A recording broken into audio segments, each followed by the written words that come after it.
Welcome to Beyond Talking Points from Little Visionaries Bookstore. I'm Bridgitte Jackson-Buckley, and today I'm speaking with Carol Morgan. Carol is a spiritual mentor, a public speaker, a certified integrative nutrition health coach, the founder of Breaking Free, and a channel of divine wisdom for Xina Allen. Welcome, Carol. Thank you so much. It's such an honor to be here. Yeah, I'm really excited to speak with you this morning. Okay, so you were employed in a traditional corporate career for 3 decades, and the corporate environment is not a place I would expect to find someone who channels information from a divine or the divine wisdom from a higher being. And that is why I wanted to talk with you today, because of your non-linear experience with channeling coming from such a homogenous environment and culture, you know, because if you work in a corporate culture, things are done in a pretty defined way. There's not usually a lot of room for creativity. Like the genesis is usually groupthink. Like we do this a certain way, we show up a certain way, we move forward in a certain way, all alike. So the fact that you are now a channeler is so interesting to me. So just so that we're all on the same page, let's start by clarifying what is channeling and what is not channeling. Yes, well, I believe that channeling is what we do all the time. We just aren't aware of it. So if you actually go to the dictionary and you look up channel, it's interesting what you're going to find, because sometimes it is defined as the verb to channel is to direct something in a certain way, in a certain direction. Also to channel as a verb, which is to act as a medium for a non-physical being. So it's actually defined. I actually went and looked it up just to make sure that it was there. In a more metaphysical way, in a more expanded way, to channel is to tap into a body of knowledge that already is.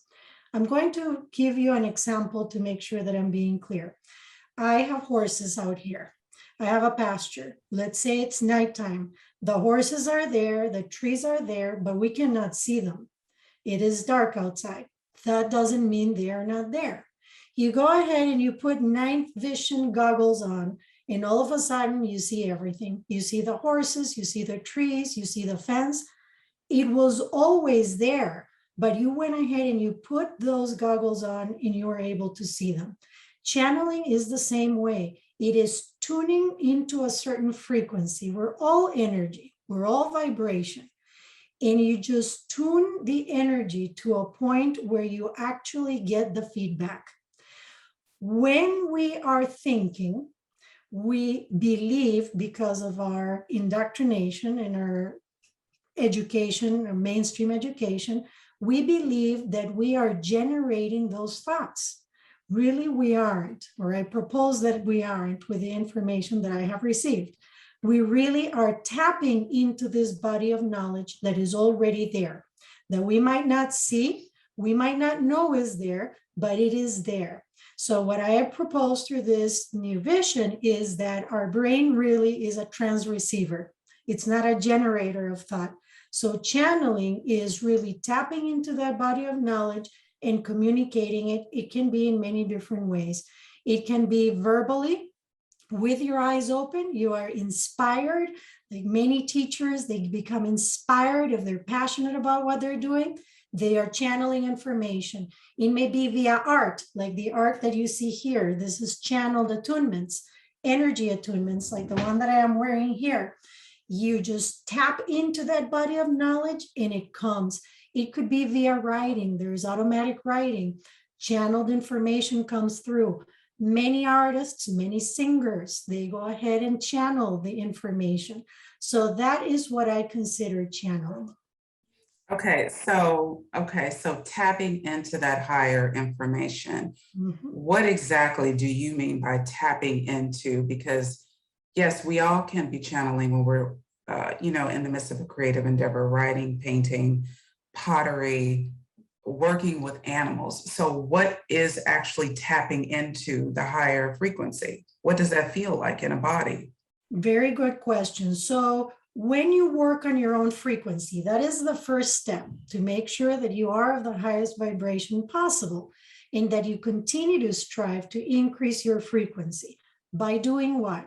By doing that which brings you joy, by being loved, by being loving, by being compassionate, by being a service to others, human being that has taken care of yourself.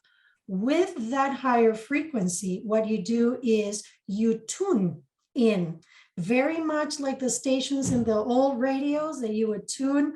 In the middle, you would get static. When you focus with higher frequency, with attention and intention, very much like when people meditate, when you focus, that is when that connection becomes conscious. The connection is always there. We're always connected with spirit. We're not here on our own devices, thank goodness. We are here guided all the time by spirit, and that connection is through the heart. There is actually scientific studies that show that when people are shown an image, it can be a jarring image or it can be an endearing image, the brain is second to the heart in interpreting or responding to the information that is being received. So through that connection with the heart, that is how you tune in. You calm your mind and you listen. We are always being guided. That inner voice, that intuition, that gut feeling, we have many words for it. That is our inner guidance. Tuning in is calming your mind so that you can actually hear it. That is what I call tapping in.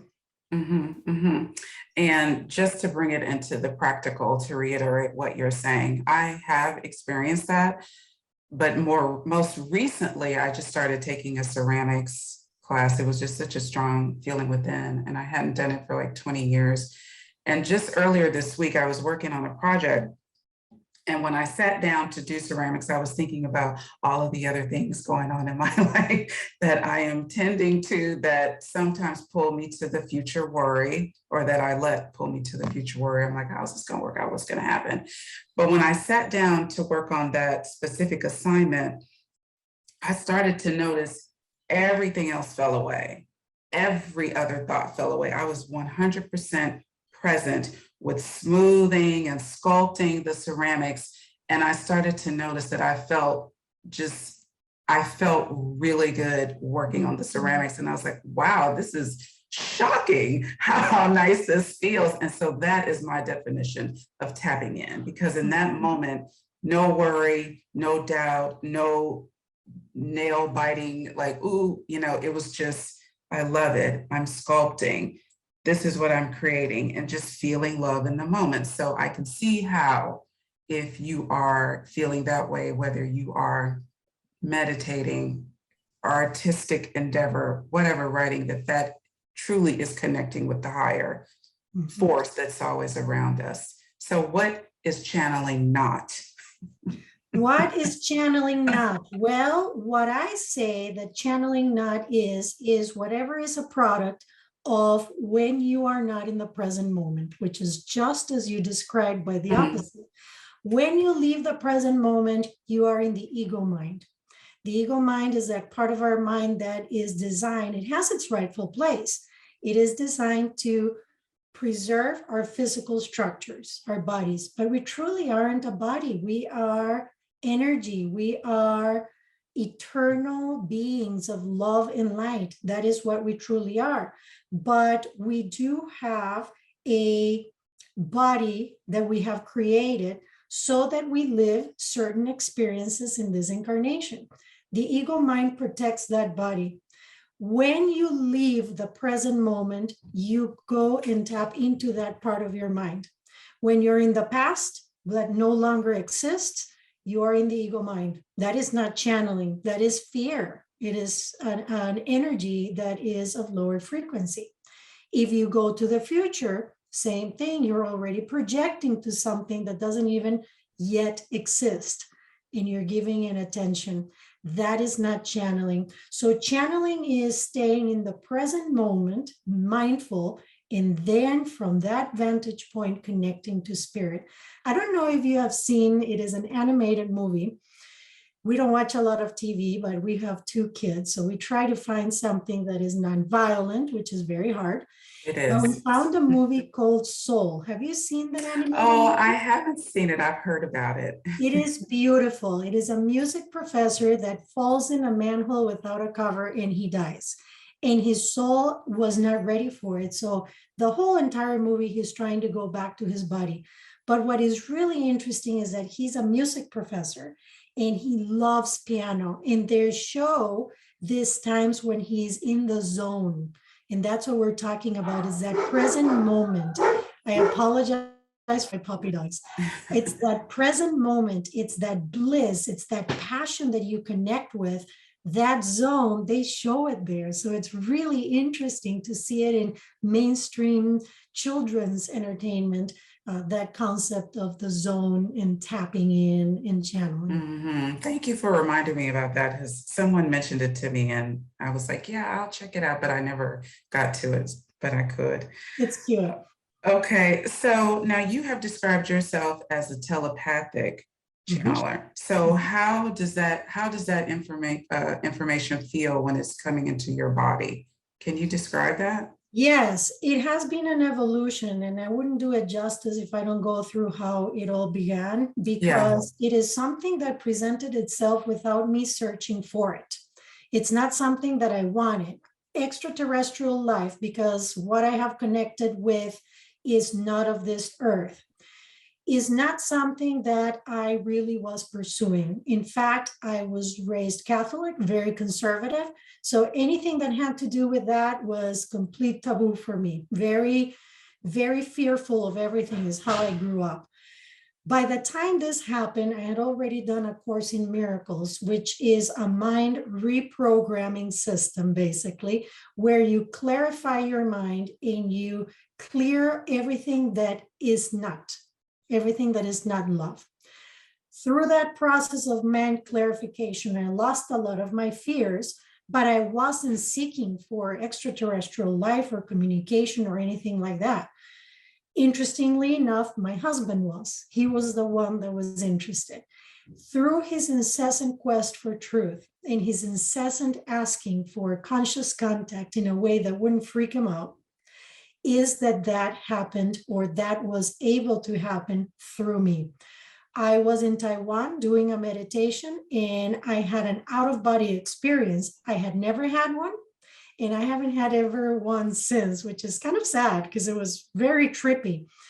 I didn't know it was a out-of-body experience at the time, but in that meditation, we were being led to a being that had a message for us. And sure enough, in my meditation, I'm in the Swiss Alps. I've never physically been there. And I see this being that is way too tall to be human. And believe me, I was pretty freaked out. He gave me the message that I was on my way to changing the world. So a very hefty message. And that was it. So I came out of the meditation. And what happened right away is that I started channel writing and writing like a mad woman. The information was coming to me as if it was my own voice, but it wasn't truly me because I was being talked to. Was it coming on a certain side of your head or? No, I was just hearing it, like when you're in the shower and you're hearing yourself go through the day and everything that you need to do and everything that you haven't done. Same thing, but I knew it wasn't me because I was being talked to. And it was information that I have not been privy to. So they were telling me about how they were going to teach me, how I was going to be learning about human consciousness and human evolution through their teachings. It was pretty trippy, but I wrote and I wrote and I wrote and I wrote. After that, the first milestone that I hit was to actually make conscious contact in channel. So I sat down, I was actually on a plane coming back from Taiwan, and my friend asked me to channel for her. I said, I don't know if I can do it, but I'm going to try. So I went ahead and I calmed my mind, and sure enough, the words started coming out of my mouth. So that was the second one. It was as if I was talking, but it wasn't that I was formulating my sentences in my head. before you speak, you have a little bit of a process where you're formulating what it is that you're going to say. It was just coming out. That happened coming from Taiwan. It continued to evolve. The next step in the evolution happened in Turkey, England. I was in England when all of a sudden I started hearing a voice, and the voice was masculine. And how I can describe it is multiple of the same voice going at the same time, like dubbing for a tape. And okay, that sounds different. it is multiple voices going at the same time. Yes. Like you had like 3 cassette tapes playing at the same time. Exactly. So that was very, very trippy. And I will tell you, I have not sought, I will underline this, any of this. This is something that continued to evolve. And well, let me just, I think I have like 5 questions now. Go ahead. So you were doing A Course in Miracles. So you were interested in spiritual expansion and that type of information, but you were not, and well, obviously because A Course in Miracles is a channeled text. So you were interested in channeled material, correct? Yes. But you were not seeking out contact with any extraterrestrial being or anything like that, but your husband had an incessant quest and desire and profound interest in truth, and he asked for this to come through you or to just come through and make itself present in his life? In his life, in a way that wouldn't scare him. That is what was important. So the way that wouldn't scare him was through me.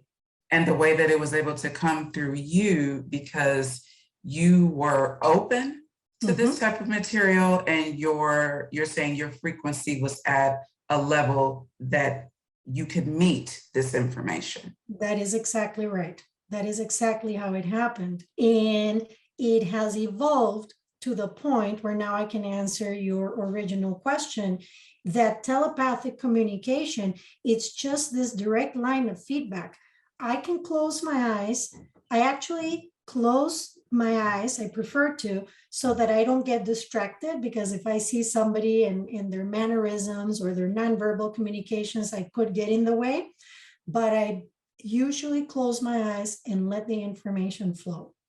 That's how telepathic communication works. But I can have my eyes open and they can intervene at any time and add to the conversation. And I don't even have to let you know that that is happening. You're just hearing me. Okay, so you were in a guided meditation, you met the blue avian being, and then after that, you shared it with the people around you and you shared it with your husband. So was there ever any like, what is going on here? Like, have I lost my mind? Like, almost definitely. It was quite it was a scary experience, I have to say. It was pretty scary. This was, again, not something that I was consciously ready for. Obviously, at some level I was, otherwise it wouldn't have taken place. But it wasn't conscious. It wasn't something that I wanted. It just happened. So my first reaction, yes, I was already moving away from Catholicism at this point. Otherwise, I wouldn't have even dabbled into the Course in Miracles material. But years of education and years of indoctrination take years to clear. So there was still the Catholic side of me that was thinking, OMG, this is so wrong. And OMG, the government is going to come and find me and take me because I am communicating with an extraterrestrial. And oh my gosh, my boss at my corporate job is going to find out. They're going to think I'm crazy and I'm going to get fired. So again, when somebody comes and they says they are channeling, I will tell you, it's not something that happens lightly. And it's not something that, yay, it's all rainbows and unicorns and how cool. There are a lot of fears that need to be looked at and addressed. It's not. Yeah. Right? It takes a lot of courage to face what is going on and to stand in your power and say, I am going to do this because I really believe that this is the future of humanity. And I believe that it is happening now because the time is ripe for this mass awakening that is happening on Earth.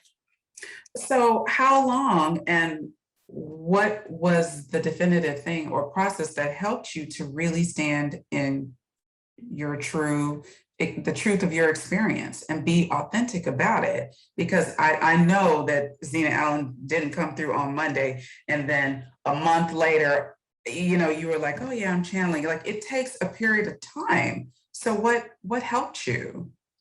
Well, I believe that part of what helped me is my determination. I'm a very driven person. That comes from that corporate world, that training, the desire to figure things out and master things. And that really helped me.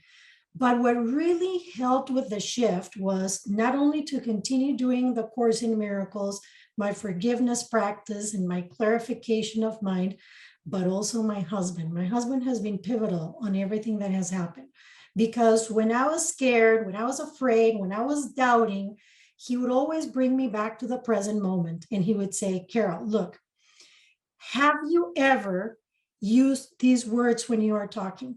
In English is my second language, so Spanish is my native language. So there are words that come out that I don't use on a regular basis. So he would bring me back to those points of confirmation that helped me get back to the present moment.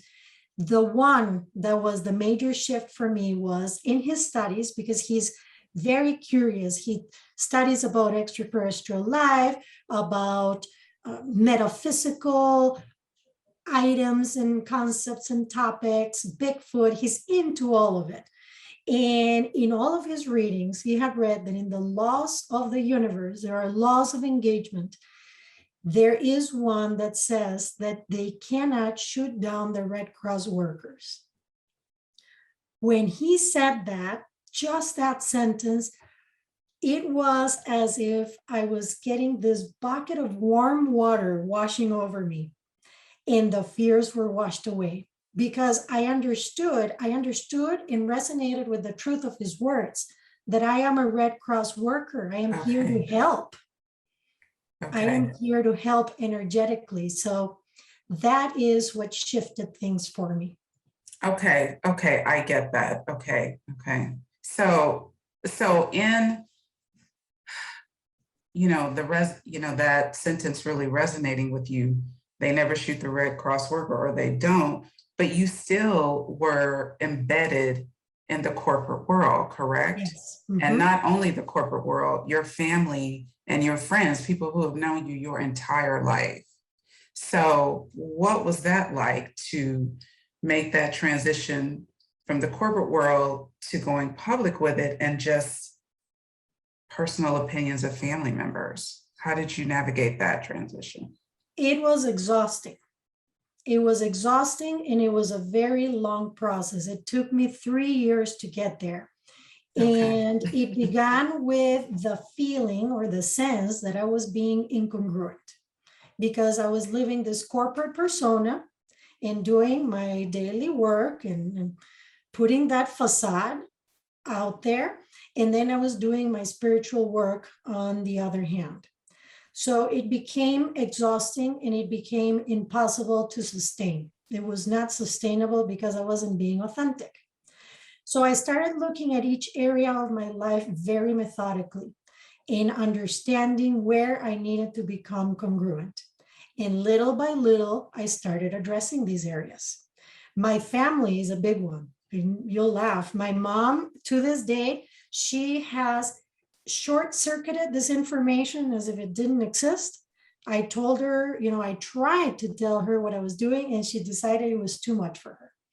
And that's okay. I completely respect that, but I did what I needed to do, and I became congruent. So in my communications, I'm always very congruent in acting the way that I believe, in thinking the way that I believe, and keeping everything in alignment.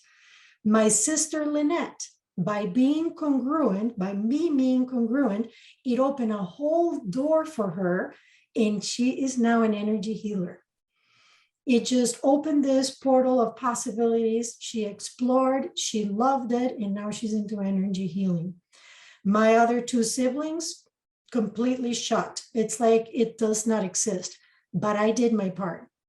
And I continued looking at every aspect of my life, relationships where I cannot be myself, where I can't openly say what it is that I believe or that I think, have completely fallen away. And there is no sense of sadness for me because those relationships weren't truly feeding my soul. Now that that space has been opened, true relationships have come that accept me exactly how I am, whether they agree or not with what I do and think. Those relationships accept me the way I am. The biggest part was my job. That was the thickest of them all because, as you said, an almost 30-year corporate career, very successful. When I came here to the United States from Costa Rica, I have one mission in mind, and it was to climb that corporate ladder and bust all glass ceilings and make a lot of money. And from the get-go, because of how driven I am, from the get-go, I got a great job at a bank as soon as I graduated, and my career was just up, up, up, up. And when this happened, it really threatened all of that.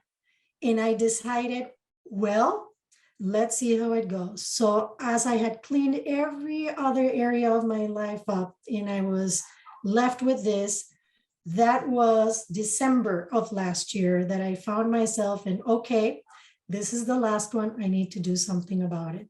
And that's when I decided to continue to build my spiritual practice and give notice this year. And August 30th was my last day. Wonderful, wonderful. And I just want to read something that you channeled when you gave a brief update in your spirit-led community after you left your corporate career. Facades help no one. They undermine your power. Present yourself as you are, with vulnerabilities, perceived flaws, and weaknesses. What happens when you are not authentic? You leak energy left and right rather than creating what you really want. It's exhausting. It's depleting. It is time to let that go. Allow space in your life for contemplation, self-assessment, and nothingness. Calm your mind. Create space for silence. What is this situation calling forth in you? Answer the call to the best of your ability. Someday is not a day of the week. Unconscious living is no longer an option. Wow. And you channel that. There's so many goosebumps. Me too. When I was taking notes in your session, when you did a live session where you just spoke with your community, and I was taking notes in preparation for this, and that really spoke with me because this does seem to really be a time where unconscious living is no longer an option. Mm-hmm. And it could be uncomfortable, it could be liberating. And I totally understand some people just falling out of your life. No arguments, no problems. You're just going in different directions, doing different things. But the question I have is, how do you lovingly navigate situations with family members that are like, okay, I want no part of this. I don't acknowledge this. Like, what does that look like for you when you are gathered together? Are you mincing words at all? Are you not giving a full opinion? Or are you just lovingly sitting back, being in the moment with no judgment? I love that you use the word non-judgment. Yeah. Because that is at the center of your freedom. When you judge others, you fear that you're going to be judged. Even if you are not doing it consciously, when you are judging, really what you're doing is projecting outside of you those unloving parts of you that need attention. When you stop judging, you lose that fear of what others are going to think of you. It is irrelevant. So I sit in non-judgment, and it's not easy. I catch myself all the time going down the rabbit hole of, oh my God, here we go with the Catholic BS again. And oh no, here. And I'm like, okay, Carol, bring it back. Their experience is valid and as valuable as yours. Their journey is their journey. You stay on your own lane, you focus on your own experience, you do your own inner work, and you let them be what they're going to be. So in that non-judgment, you become invulnerable and you become defenseless because you are not to be attacked. You're not being attacked. It is your own mind that is attacking you. So that's what I do when I am presented with these situations. And then I use discernment, because there are opportunities where it is beneficial for you to share what you believe and for you to share what it is that you do and so on and so forth. And there are situations where it's simply not beneficial. You see that the person is not at the right place to accept the information that you have to provide. So you just don't. It is not helpful to throw a calculus book at a kindergartner. And I really like that. And I like that you use that word discernment. That is just huge, huge, because also behind discernment is this, I think there has to be a clarification of why are you sharing this information? yes, And why are you saying this? Are you saying this because you're viewing them here and yourself here, and let me just show them, yeah. or are you really dropped into your heart space? Like, I think they really would like to know what I think about this. Yes, yes. I don't preach. And interestingly enough, I learned that through Integrative Nutrition School. You don't preach. If they are ready and they are receptive to learning or to hearing more about what you're doing to feel so great, perfect. You share, and you share from a place of love. But if what you're doing is lecturing, or if what you're doing is trying to prove that you are right, which is so happening in this society right now, conversations are not to learn from each other. They are to prove that the other part is wrong. And that just does not bring any good. You're not going to change somebody's mind in that kind of space. But if really all I'm doing is sharing because there is interest, all those conversations are so fun. I'm like, do you have enough time? Because I'm going to just sit down and I'm going to tell you all about it. And it just becomes a fascinating experience. Yeah, it really makes a difference from where you're coming during the conversation. It can be very loving and very nice when it's sharing as opposed to preaching, like you said, or like, invalidating someone else's experience. That's pivotal, that people can choose what they want. They can have their experience. I don't need to understand or even agree, but I can love you, And respect Wonderful. and honor your journey. Well, in order to truly step onto a new and unknown path, you might first have to break free of something that's keeping you small. So why don't you tell us a little bit about the intention of breaking free? So breaking free has become a movement. With my experience, breaking free from everything that was holding me back, my beliefs, my upbringing, programming from society, a corporate job, relationships that no longer serve me. There were so many aspects of my life that were tying me down, and all I wanted to do was fly. So with the process of me breaking free came up the concept of helping others break free, liberate themselves from whatever it is that they are allowing to keep them small, because you are the creator of your reality. You're not the victim of it. With every thought, with every belief, and with every action, you are creating your entire experience. It is not that they are the victim. When you focus on them creating, it is very empowering. And that allows them to start looking into their lives from a very honest standpoint and looking at what it is that they need to do next.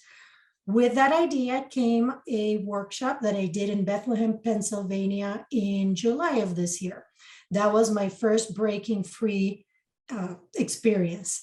And it was very interesting because this workshop was to be delivered as Carol mostly, not channeling Xina. There were moments of channeling which were enriching the workshop, but it was more me sharing from a human standpoint how I have done it, because it's very endearing to be receiving information from the divine and from non-physical. But at the end of the day, we are here in this dimension, very much find ourselves with physical bodies in dealing with the 3D items of attention, our bills, our issues, our problems, our challenges. So coming from a human standpoint is going to help these attendees resonate with the material and help them focus and help them get a leg up. So I went ahead and I did this, but the workshop was 10 hours on a Saturday and a Sunday. And that Friday before, I still didn't have the outline of what I was going to be speaking of, because they told me that they were going to give it to me and that they were going to take charge. So surrendering and trusting is a huge part of channeling and doing this work. So I stayed out of the way. I stayed busy. I kept having fun and looking at life from a bright side and not worrying. 4:44, the morning of that Saturday, I was awoken by the Blue Avians, and they gave me a 9-step process, a module or a model, let us call it, of how to break free with little arrows and everything. I'm like, you guys are swell. So this model now has become the foundation for this movement. I am going to be helping people breaking free in many ways. And I'm going to put it in different levels so that financial limitations aren't the ones that stop people from getting this material. But that is what breaking free is, and I am so excited about it. I'm sure you are. It looks like a wonderful program, and it's so timely, Carol, with the intensity of this moment, because we are, presented with the option to break free or settle in. Yes, yes. And it is really what you have said is really a vote between love and fear. Mm-hmm. Mm-hmm. Staying where you are, if you're unhappy, is a vote for fear. Okay, so lastly, what has been the most surprising aspect or unexpected part of your spiritual journey? Oh my gosh. Do you have 3 hours? I know. Just pick one. I believe that the most amazing part of this journey has been creating or co-creating a partnership with 4 other people that Xina told me were going to find me, and they did, in all different parts of the world. One in British Columbia, one in Mexico, one in Costa Rica, and one in England. Finding these people, or these people finding me, and co-creating a partnership of beings that are of like mind, that believe in this work, that are helping me get this work out in the world. It is endearing, it is amazing, and it was very unexpected because, again, this is not something that I planned.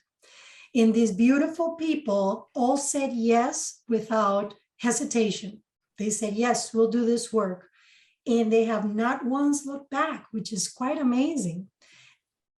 And even more amazing is that they are helping me blaze a trail to create a new way of doing business that is more 5th dimensional than what we have in this 3D reality, which is based on love and in co-creation with spirit. That has been amazing and has been rewarding and quite unexpected. That is beautiful, beautiful. So wonderful to hear about your experience, Carol. Thank you. Oh my gosh, we hope you enjoyed listening to this conversation with Carol Morgan. Carol grew up in Costa Rica and came to the United States for college. After 3 decades of corporate career, she changed course to pursue happiness. Carol now helps others in their ascension journey through a variety of channeling, mentorship, and coaching services. She is also the host of Spirit Led, a vibrant online community that provides a free and safe space for spiritual seekers to support one another and to share their gifts, talents, and abilities. To learn more, visit XinaAllen.com. Thank you, Carol. Thank you so much. Appreciate the opportunity.